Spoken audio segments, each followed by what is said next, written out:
the main or the primary vision of Arteria was to be an operating system of the entire supply chain across, or when we talk about supply chain as a community.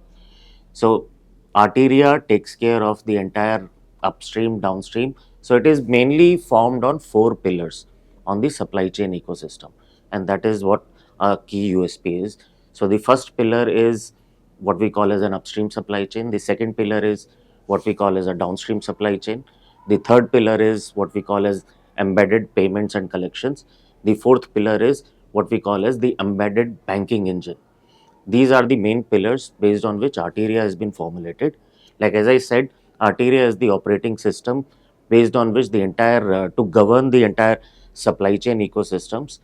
This is to enhance the way today, in the today's world, the CIOs interact with the organization, not only inwards, but also to the external community in terms of the challenges that they face while collaborating with their supply chain ecosystem.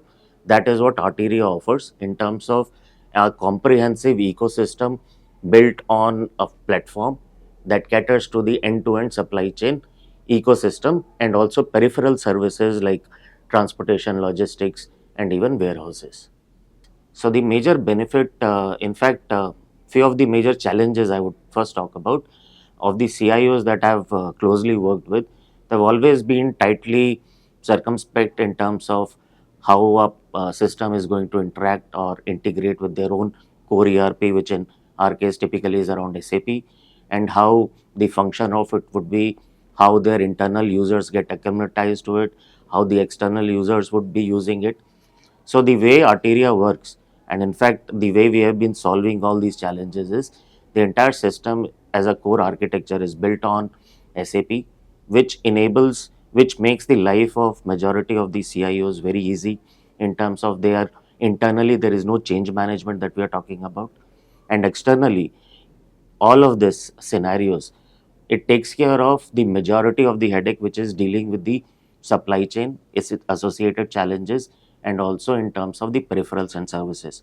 So the majorly the way we solve is, since I talked about four pillars earlier, the first pillar is the upstream supply chain. So it caters to direct and indirect sourcing, auctions, the award, the PO, the comparatives, and then it takes care of the entire collaboration piece with the vendors and transporters alike, all foreign vendors, domestic vendors, and so on.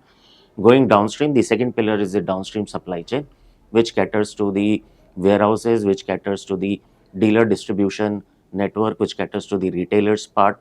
It takes care of the entire Salesforce engine. In fact, we have been the first one to enable the AI within the workforce in terms of making it more like an intelligent enterprise. That is how we have done with corporates like Britannia and Britannia Exide and so on. Then the last pillar is been the banking. Banking so far across the chain has always worked in a silo. We have enabled the entire system to work on an embedded model in terms of an embedded payments and collections as well as an embedded financing. And this takes care of the entire network and also enables CIOs to achieve the result that they are so keen for.